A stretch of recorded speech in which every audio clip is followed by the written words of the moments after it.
بسم الله الرحمن الرحيم وأشهد أن لا إله إلا الله وحده لا شريك له وأشهد أن محمدا عبده ورسوله أما بعد فإن خير الحديث كتاب الله وخير الهدي هدي محمد صلى الله عليه وآله وسلم وشر الأمور محدثاتها وكل محدثة بدعة وكل بدعة ضلالة وكل ضلالة في النار اللهم صل وسلم على نبينا محمد وبارك وسلم وصل عليه أعوذ بالله من الشيطان الرجيم إلا تنصروه فقد نصره الله إذ أخرجه الذين كفروا ثاني اثنين إذ هما في الغار إذ يقول لصاحبه لا تحزن إن الله معنا.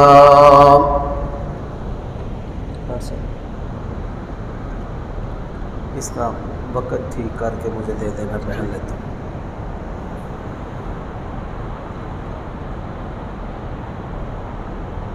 عیوب اور نقائص سے پاکیزہ تمام قسم کی حمد و ثنا اللہ وحدہ لا شریک لہ کے لیے، اور درود و سلام شفیع للمذنبین خاتم النبیین رسول کریم رؤوف الرحیم صلی اللہ علیہ وآلہ وسلم کی ذات اقدس پر. گزشتہ خطبات سے آپ صحابہ کرام رضوان اللہ علیہ مجمعین کے فضائل، بالخصوص امیر المومنین خلیفۃ المسلمین خلیفہ بلا فصل سیدنا ابو بکر صدیق رضی اللہ تعالی عنہ کے بارے میں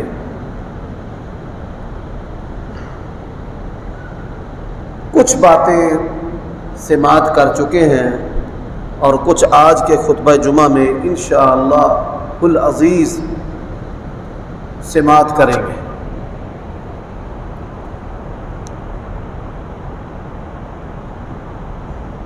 گزشتہ خطبہ جمعہ میں نے یہ عرض کیا تھا،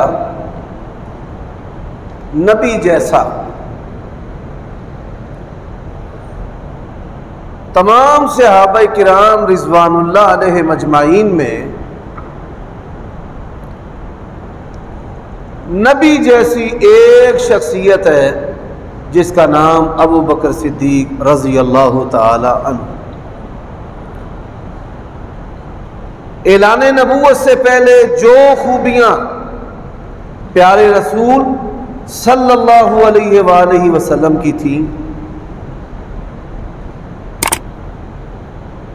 اس جیسی خوبیاں ابو بکر صدیق رضی اللہ تعالی عنہ کی تھی. اسی سلسلہ میں میں صحیح بخاری کی دو حدیثیں آپ کو سنانا چاہتا ہوں. پہلی حدیث، آپ صلی اللہ علیہ وآلہ وسلم فرماتے ہیں، نبوت اور رسالت کا اعلان کرنے سے پہلے اللہ تعالیٰ نے میرے دل کے اندر تنہائی کی محبت ڈال دی. حبب الی الخلا،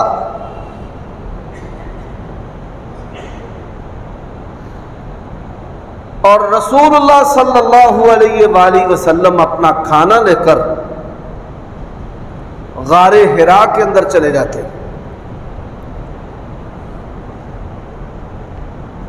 اس کا مقصد بھی آپ صلی اللہ علیہ وآلہ وسلم کے دل کو مضبوط کرنا ہے، کیونکہ انسان تنہائی سے ڈرتے ہیں. انبیاء علیہم السلام جو ہیں وہ تنہائی سے نہیں ڈرتے. انبیاء علیہم السلام سے بکریاں چروانے کا مقصد ان کے اندر حلم، صبر، بردباری پیدا کرنا ہے تاکہ مختلف مزاج کے لوگوں کو دعوت دیتے ہوئے وہ پریشان نہ ہو جائیں. نبی علیہ الصلوۃ والسلام فرماتے ہیں میرے دل کے اندر اللہ تعالیٰ نے تنہائی کی محبت ڈال دی، اور تنہائی کے لیے غار حرا سید الملائکہ حضرت جبرائیل علیہ السلام آ گئے.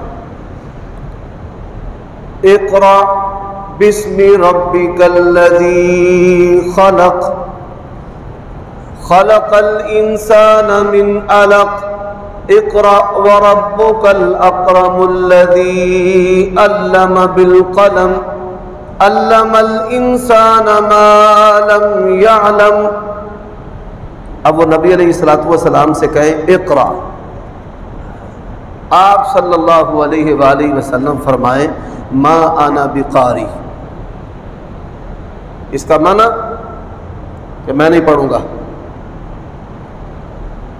اس نے رسول اللہ صلی اللہ علیہ وآلہ وسلم کے سینے کو اپنے سینے کے ساتھ لگا کر بھینچا، دبایا. آپ صلی اللہ علیہ وآلہ وسلم فرماتے ہیں مجھے یوں محسوس ہوا کہ میری روح میرے جسم سے نکلنے لگے گی، موت کا وقت آ پہنچا ہے. اور وہ کلمات جو ہیں وہ نبی علیہ السلام کی زبان پر جاری ہو گئے. اقرأ بسم ربک الذی خلق. جو لوگ عربی کو سمجھتے ہیں، علماء، ائمہ، قراء، یقین جانیے یہ بڑا پرہیبت جملہ ہے، پرروب. اقرأ بسم ربک الذی خلق. رسول اللہ صلی اللہ علیہ وآلہ وسلم گھبراہٹ میں اپنے گھر واپس آ گئے. اس وقت نبی علیہ السلام کی ایک ہی بیوی تھی، سیدہ خدیجہ رضی اللہ تعالی عنہا. زملونی زملونی، کپڑا اڑا دے، مجھے کمبل اڑا دے. آپ صلی اللہ علیہ وآلہ وسلم نے کچھ دیر آرام کیا.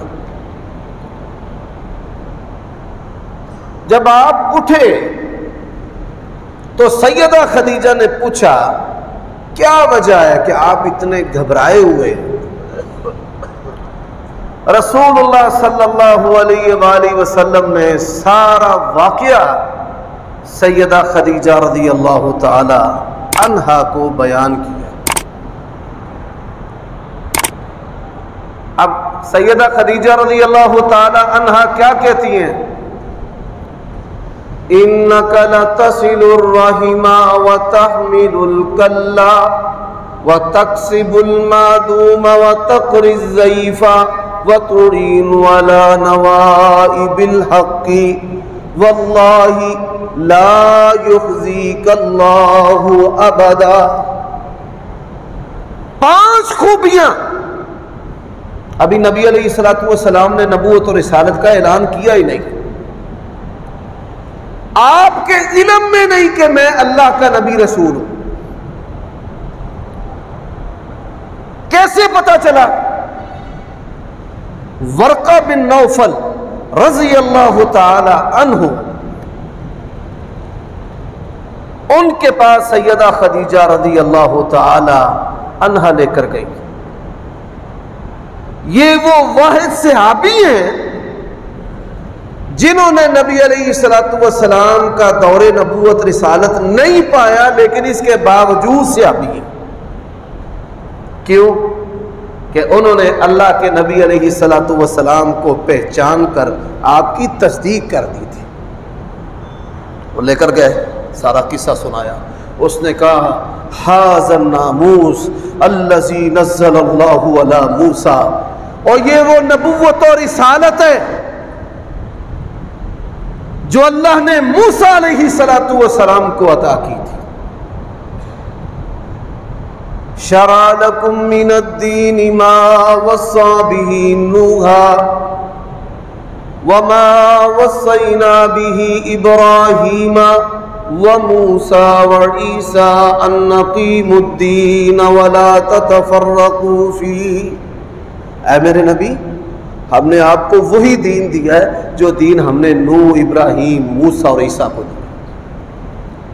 ورقہ بن نوفل نے کہا یہ نبوت و رسالت ہے، آپ اللہ کے نبی رسول ہیں، اور کاش میں وہ وقت پاؤں کہ جب آپ کی قوم آپ کو مکے سے نکالے گی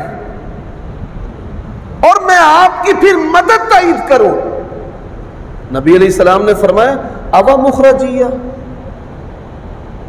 اتنی مجھ سے محبت کرنے والی میری قوم مجھے نکالے گی؟ اس نے کہا ہاں آپ کو نکالے گی. نبی علیہ السلام کو تب پتہ چلا کہ یہ پیغام جو ہے یہ اللہ تعالیٰ کے پیغمبروں پر، نبیوں اور رسولوں پر نازل ہوتا ہے. اچھا، وہ 5 صفتیں کون سی ہیں جو سیدہ خدیجہ نے زندگی گزار کر نبی علیہ السلام کے ساتھ جانی؟ میں یہ بات پہلے بھی بتا چکا ہوں کہ کسی بھی انسان کو 2 بندے سب سے زیادہ جانتے ہیں، ایک اس کا لنگوٹیا دوست اور ایک اس کی بیوی. اور آپ یہ بات بھی جانتے ہیں بندہ مذہبی ہو اور اس کی بیوی اس کی عزت کرے، یہ ذرا مشکل سا کام ہے. ہاں، عالم دین سمجھ کر لوگ اپنی بیٹیاں دیتے ہیں تو ظاہر کچھ اور باطن کچھ ہے، اندر کچھ ہے. اس وجہ سے پھر بیویاں عزت بھی نہیں کرتی. لیکن سبحان اللہ، نبی علیہ السلام کی زوجہ محترمہ آپ کی پاکیزہ زندگی سے کتنی متاثر، فرماتی ہے اِنَّكَ لَتَصِلُ الرَّحِمَ. آپ وہ شخصیت ہیں، آپ کا کوئی رشتہ دار بھی آپ سے ناراض نہیں ہے. اِنَّكَ لَتَصِلُ الرَّحِمَ. بڑے بڑے بندے فیل ہیں بھائی جان کہ وہ زندگی گزاریں اور ان کا کوئی رشتہ دار جو ہے وہ ان سے ناراض نہ ہو. اتنا آپ کا اعلیٰ اخلاق ہے، اعلیٰ کردار ہے، اتنی پاکیزہ زندگی ہے. اِنَّكَ لَتَصِلُ الرَّحِمَ. آپ صلہ رحمی کرنے والے ہیں، آپ سے آپ کا کوئی رشتہ دار، کنبے، قبیلے، برادری کا بندہ ناراض ہے ہی نہیں.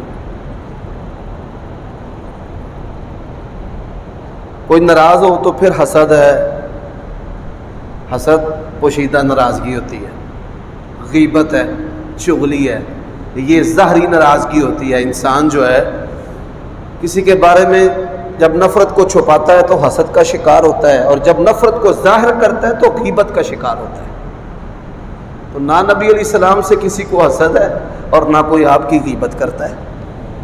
اِنَّكَ لَتَصِلُ الرَّحِمَ وَتَحْمِلُ الْكَلَّةَ. آپ کمزوروں کا بوجھ اٹھاتے ہیں. کوئی آدمی مسافر جا رہا ہے، مال اتر رہا ہے، مال اٹھا رہا ہے، تو اللہ کے نبی دنیا کی سب سے سپر پرسنالٹی ہونے کے باوجود آپ صلی اللہ علیہ وآلہ وسلم کمزوروں کا، غریبوں کا بوجھ اٹھاتے ہیں. وَتَكْسِبُ الْمَعْدُومَ. کما کر غریبوں کو کھلاتے ہیں. وَتَقْرِ الضَّيْفَ. مہمانوں کی مہمان نوازی کرتے ہیں. وَتُعِينُ عَلَى نَوَائِبِ الْحَقِّ. نرم گفتار اور اعلیٰ کردار کا مطلب یہ نہیں کہ انسان حق پر نہ ڈٹے. کئی بندے وہ چھڈ یار انہیں کی کھلونا ہے، شریف جا بندہ ہے، صوفی آدمی ہے. نبی علیہ السلام سب سے با اخلاق ہونے کے باوجود وَتُعِينُ عَلَى نَوَائِبِ الْحَقِّ، حق بات پر ڈٹ جاتے تھے. 5 صفتیں. کتنی؟ 5. اچھا آپ یہ کہ سوچ رہے ہوں گے کہ حافظ صاحب نے کہا ہے میں نے حضرت ابو بکر رضی اللہ تعالیٰ عنہ کے بارے میں آپ کو باتیں سنانی ہیں اور یہ سیرت النبی شروع کر دی ہے. اور میرے بھائیوں، نبی جیسا یہ 5 صفتیں کس کی میں نے بیان کی ہیں؟ بولیے، رسول اللہ صلی اللہ علیہ وسلم کی. اب آئیے صحیح بخاری کی دوسری حدیث. مشرکین نے صحابہ کرام خاندان نبوت ان کو اتنا تنگ کرنا شروع کر دیا کہ نبی علیہ السلام کے کہنے پر صحابہ کرام نے حبشہ کی طرف ہجرت کی.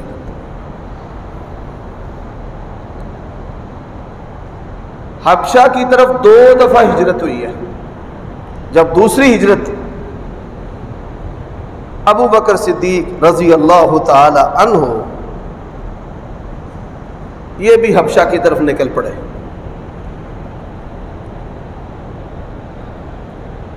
اب جب حبشہ کی طرف نکلے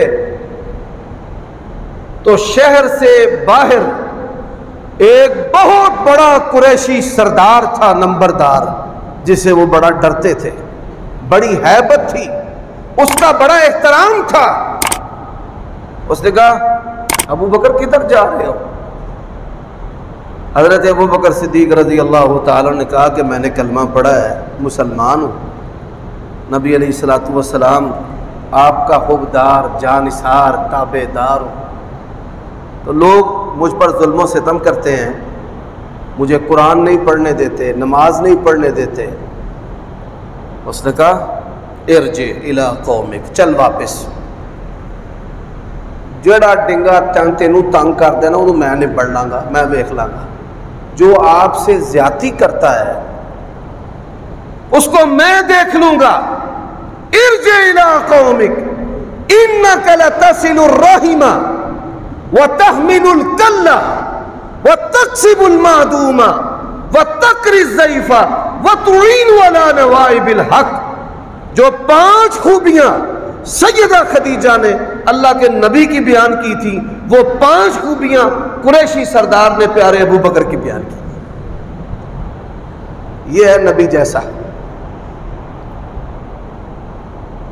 قریشی عام اور خاص جانتے تھے کہ کردار میں نبی علیہ الصلوۃ والسلام جیسی کوئی شخصیت ہے تو ابو بکر صدیق رضی اللہ تعالی.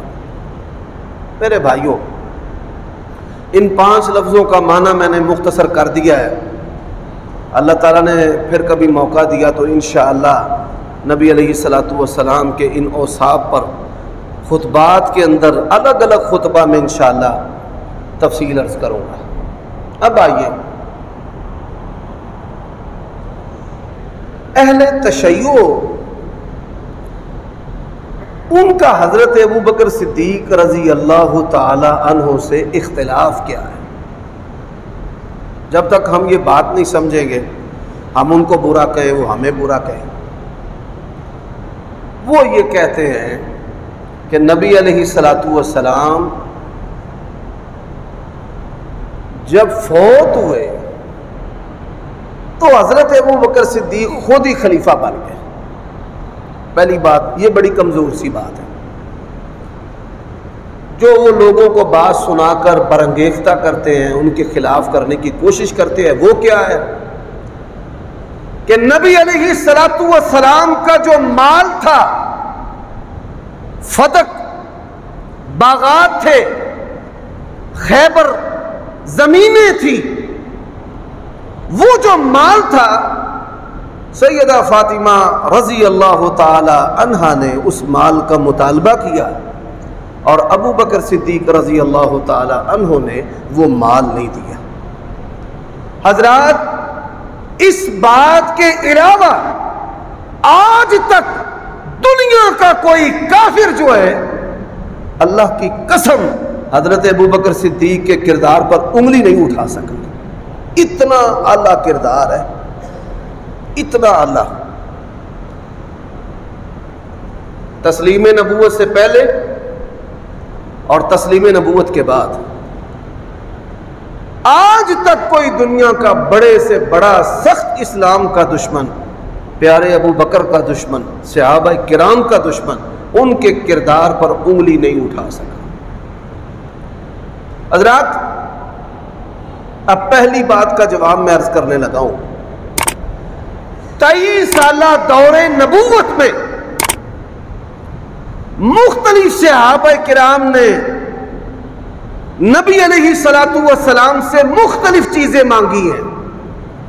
بعض نے مال مانگا ہے، اللہ کے نبی نے دے دیا۔ آپ کی بیٹی آئی، گھر کا کام کر کے تھک جاتی ہوں، مجھے کوئی خادم، کوئی کنیز جو ہے وہ کام کرنے کے لیے دے۔ یہ کوئی عیب کی بات نہیں ہے، بیٹیاں اپنے باپ سے مانگتی ہیں، اس میں کوئی عیب والی بات نہیں۔ پر جائیے اس بات پہ بھی غور کیجئے، اللہ کی قسم ہے ساری زندگی ابو بکر صدیق رضی اللہ تعالیٰ عنہ نے نہ نبی علیہ السلام سے مال مانگا ہے، نہ کوئی عہدہ مانگا ہے، ساری زندگی۔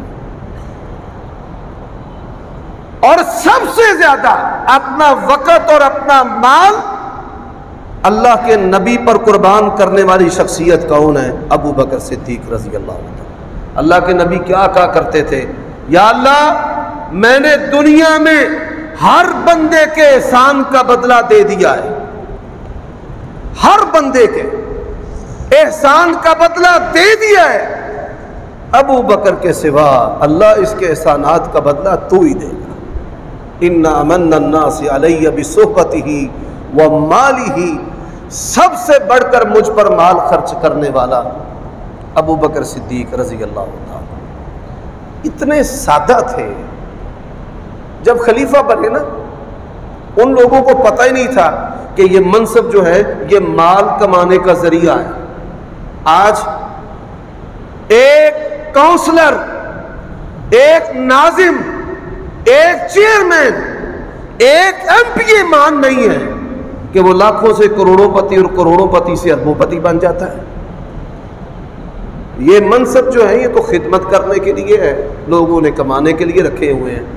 لیکن پیارے ابو بکر، ان کی سادگی دیکھیں، خلیفہ بنے، اگلے دن کام والے کپڑے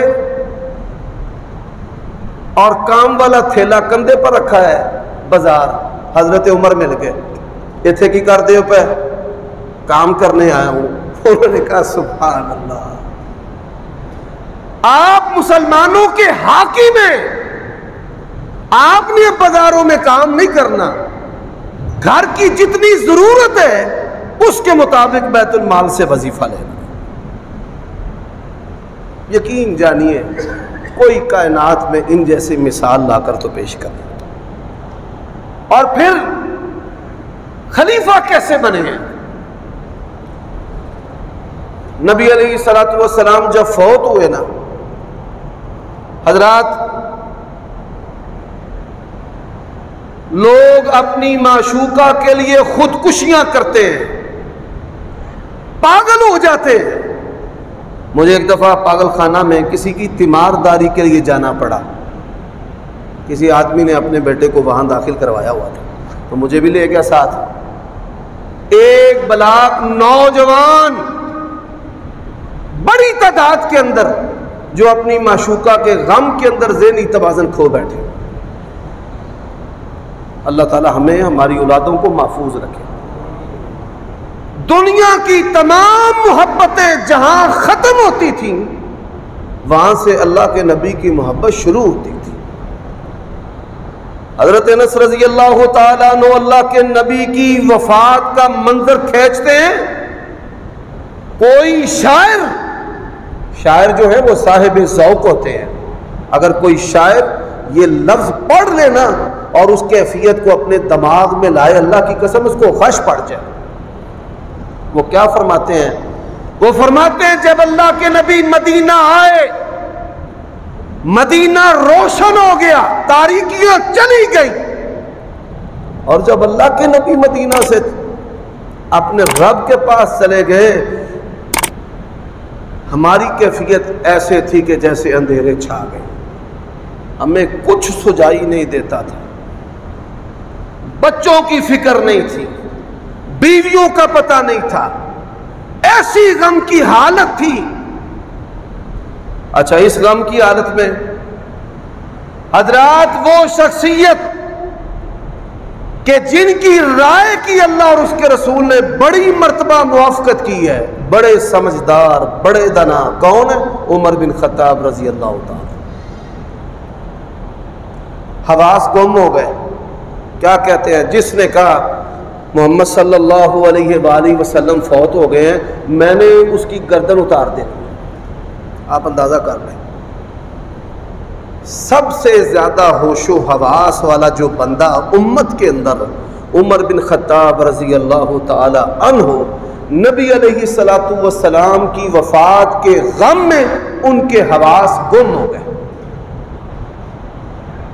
اللہ تعالیٰ ابو بکر صدیق رضی اللہ تعالیٰ عنہ پر کروڑوں رحمتیں کرے، نبی کی زندگی میں بھی اور آپ کی وفات کے بعد سب سے پہلے جس نے اسلام کا آوازہ بلند کیا ہے وہ ابو بکر صدیق ہے۔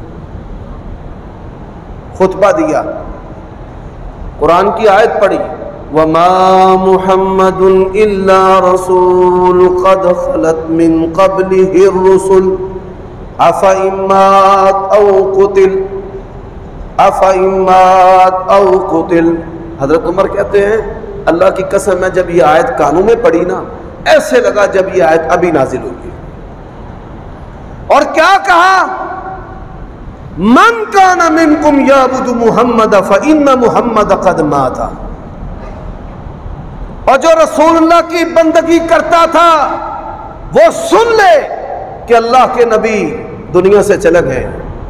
ومن کان منکم یعبد اللہ فإن اللہ حی لا یموت۔ اور جو اللہ کی بندگی کرتا ہے وہ سن لے اللہ پر کبھی موت نہیں آئے گی، اللہ نے ہمیشہ زندہ رہنا ہے۔ صحابہ کرام اور اس بگڑتی ہوئی حالت کو انہوں نے ایسے پکڑ لیا۔ اللہ تعالیٰ حالات بناتا ہے، یقین جانیے میں نے مختصر زندگی کے اندر دیکھا ہے، یہ لیبر کونسلر، یہ لیڈی کونسلر، یہ سب سے چھوٹے جو عہدے ہیں، بلکہ اس سے بھی چھوٹے جو عہدے ہیں، گلیوں محلوں کے، بازاروں کے، اور جہاں لوگ موتے پیشاب کرتے ہیں، گھوڑے گزرتے ہیں، وہاں کے الیکشنوں میں لوگ کامیابی حاصل نہیں کر سکتے، وہاں کا عہدہ حاصل نہیں کر سکتے۔ کیوں؟ قُلِ اللَّهُمَّ مَالِكَ الْمُلْكِ تُؤْتِي الْمُلْكَ مَن تَشَاءُ وَتَنزِعُ الْمُلْكَ مِمَّن تَشَاءُ وَتُعِزُّ مَن تَشَاءُ وَتُذِلُّ مَن تَشَاءُ بِيَدِكَ الْخَيْرُ إِنَّكَ عَلَى كُلِّ شَيْءٍ قَدِيرٌ۔ رب کی قسم ہے، اور شادی شدہ ہونے کے باوجود، دونوں صحت مند ہونے کے باوجود کوئی باپ نہیں بن سکتا، ماں نہیں بن سکتا۔ کس کی مرضی سے؟ اللہ کی مرضی سے۔ اور نبی کی نیابت بندے کو ایویں مل جائے، ایسا نہیں ہوتا۔ اللہ حالات پیدا کرتا ہے اور ان حالات میں پھر اللہ سرداری عطا کرتا ہے۔ ابو بکر صدیق رضی اللہ تعالیٰ عنہ، اب نبی علیہ الصلوۃ والسلام جو ہیں ان کی تدفین سے پہلے کس کو حاکم بنانا ہے؟ دیکھو پروردگار حالات کیسے بنا رہا ہے۔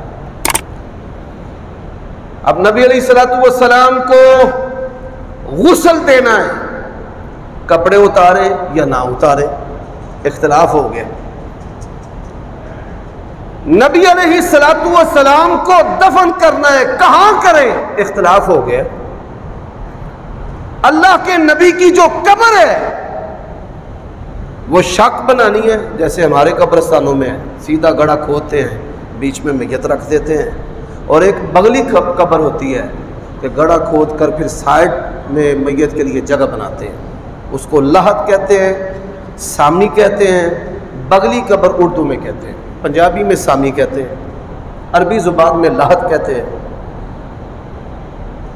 سبحان اللہ و بحمدہ سبحان اللہ العظیم۔ اب ان تینوں مواقع پر اللہ تبارک و تعالیٰ نے پیارے ابو بکر صدیق رضی اللہ تعالیٰ عنہ کے ذریعہ جو ہے وہ رہنمائی کی. اور حضرات میں نے اشارتاً ان تین باتوں کو ذکر کیا ہے. نبی علیہ الصلوۃ والسلام کے لباس کو نہ اتارا جائے. اللہ کے نبی انبیاء جہاں فوت ہوتے ہیں وہیں دفن ہوتے ہیں. اچھا جی، اب سقیفہ بنی ساعدہ، آپ مسجد نبوی کے غالباً 6 یا 7 نمبر دروازے سے باہر نکلے تو بڑی خوبصورت وہ حویلی آج بھی موجود ہے. سعودی گورنمنٹ نے اس کو ابھی بھی باقی رکھا ہے. وہ سیرت النبی کا ایک حصہ ہے. حضرات ذرا اس بات پہ غور کیجئے، ابو بکر کی شان رضی اللہ تعالیٰ عنہ، ساری زندگی لمحہ لمحہ اللہ کے نبی کے ساتھ، اور پھر جب دنیا سے گئے پھر بھی بولیے ساتھ، قبر اللہ کے نبی کے ساتھ ہے، پھر بھی ساتھ. اور آپ یہ سن کر حیران ہوں گے، عہد نبوی سے لے کر آج تک مسجد نبوی کا ایک دروازہ ہے جو کبھی بند نہیں ہوتا. کام کے لیے بھی ان کو بند کرنا پڑے نا، پٹی لگا دیتے ہیں، دروازہ نہیں بند کرتے. کیا بات ہے، وجہ کیا ہے؟ فرمائے سدو ابوابا الا باب ابی بکر. مسجد نبوی کے اندر صحن میں لوگوں کے گھروں کے دروازے کھلتے تھے، اللہ کے نبی کی اور بیویوں کے حجروں کے دروازے کھلتے تھے. فرمایا سارے دروازے بند کر دو، ابو بکر کا جو دروازہ مسجد نبوی میں کھلتا ہے اس کو بند نہیں کرنا. آج تک ان لوگوں نے اس کو بند نہیں کیا. میرے بھائیوں دوستو، پھر کیا ہوا؟ سقیفہ بنی ساعدہ اس حویلی کے اندر مہاجرین و انصار جو ہے وہ جمع ہو گئے. اب مہاجرین ماڑے مریڑے تھے، پردیسی تھے، بے مال تھے، بے سر و سامان تھے. انصاریوں نے والذین آووا ونصروا اولئک هم المؤمنون حقا، انصاریوں کے بارے میں آواز بلند ہوئی کہ خلافت ان کا حق ہے. حضرت ابو بکر صدیق پھر آگے بڑھے، فرمانے لگے، نبی علیہ الصلوۃ والسلام نے فرمایا الائمۃ من قریش، حاکم ہوگا تو قریشی ہوگا. انصاریوں تم وزیر ہو. سب صحابہ نے سر جھکا لیا. حضرت ابو بکر صدیق نے پھر امت کو راہ پر ڈالا ہے. اچھا، قریشیوں میں کس کو بنائے؟ بڑے بڑے صحابہ کرام تھے. حضرت ابو بکر صدیق نے کہا عمر کو بنا لو، بڑا تگڑا بندہ ہے، ہر چیز سیدھی کر کے رکھ دے گا، اس کو بناؤ. سبحان اللہ و بحمدہ سبحان اللہ العظیم. حضرت عمر رضی اللہ تعالیٰ عنہ نے ایسی بات کہی کہ سارا اختلاف ہی ختم ہو گیا. فرماتے انظروا الی من احبون الی رسول اللہ صلی اللہ علیہ وسلم فبایعوہ. دیکھو، ہم میں سے سب سے بڑھ کر جو اللہ کے نبی کا محبوب ہے اس کے ہاتھ پر بیعت کر لو. یقین جانیے اگر یہ منصب چاہتے ہوتے تو حضرت عمر فوراً کہتے ہیں جی کیا بات کہی ہے ابو بکر نے، لو جی بیعت کرو جی. وہ کہتے ہیں نا میں نہیں. دیکھو، ہم سب میں سے سب سے بڑھ کر اللہ کے نبی کا محبوب کون ہے یہ دیکھو. محمد بن حنفیہ یہ حضرت علی کے بیٹے ہیں، حسن و حسین کے بھائی ہیں. محمد بن علی، وہ کہتے ہیں میں نے اپنے باپ سے پوچھا، اپنے والد محترم سے علی بن ابی طالب سے، کہ نبی علیہ الصلوۃ والسلام کے بعد سب سے افضل کون ہے؟ تو میرے باپ مولا علی نے کہا اللہ کے نبی کے بعد سب سے افضل ابو بکر ہے. پھر ان کے بعد حضرت علی نے کہا ان کے بعد عمر ہے. تو کہتے ہیں میں نے کہا ابا جی آپ کا نمبر. اللہ اکبر. حضرت علی نے عاجزی کرتے ہوئے کیا کہا؟ کہاں سے ایسی شخصیات کوئی لا سکتا ہے؟ انہوں نے عاجزی کرتے ہوئے کہا انا رجل من المسلمین، تم میرے درجے کی بات کرتے ہو، میں تو ایک عام مسلمان بندہ ہوں. حضرات جب حضرت عمر نے یہ بات کہی نا تو تمام صحابہ کرام کی نظریں کس پر گئیں؟ ابو بکر صدیق رضی اللہ تعالی عنہ. اور پھر ان کے ہاتھ پر اللہ تبارک و تعالی نے اس امت کو پھر اکٹھا کر دیا. تو میرے بھائیوں دوستو، یبتغون فضلا من اللہ ورضوانا سیماہم فی وجوہہم من اثر السجود ذالک مثلہم فی التوراۃ ومثلہم فی الانجیل. اللہ نے ان کی مثالیں تورات و انجیل کے اندر بیان کی، اور یہ عطا جو ہے یہ رب کی عطا ہے. اور سیدہ فاطمہ کا جو مطالبہ ہے، ابو بکر صدیق رضی اللہ تعالیٰ عنہ نے حدیث سنائی، اللہ کے نبی کا فرمان ہے، ہم نبیوں کی جماعت لا نورث ما ترکنا صدقہ، ہم کسی کو وارث نہیں بناتے، ہمارا ترکہ تقسیم نہیں ہوتا. انبیاء جو چھوڑ کر جاتے ہیں پوری امت اس کی مالک ہوتی ہے، وہ صدقہ ہے، کوئی ایک بندہ اس کا مالک نہیں ہو سکتا. انبیاء علیہ السلام جو بھی دنیا کا مال و متاع چھوڑ کر جاتے ہیں وہ تقسیم نہیں ہوتی. اور حضرات نہ ہی کوئی شخص یہ ذہن میں بات لائے